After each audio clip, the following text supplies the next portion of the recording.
મુસ્કાન કરતા શ્રી ગુસાઈજીએ તેમને કહ્યું કે સુંદરદાસ, આજે તો તમારી ટેક તૂટી ગઈ. શ્રી વલ્લભ સિવાય અન્ય કોઈને સુંદર ન કહેતા આજે તમે મહાપ્રસાદને સુંદર કહ્યો.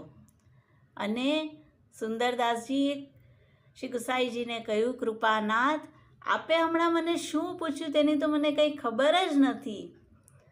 મારું ધ્યાન તો ક્યાંય બીજે છે.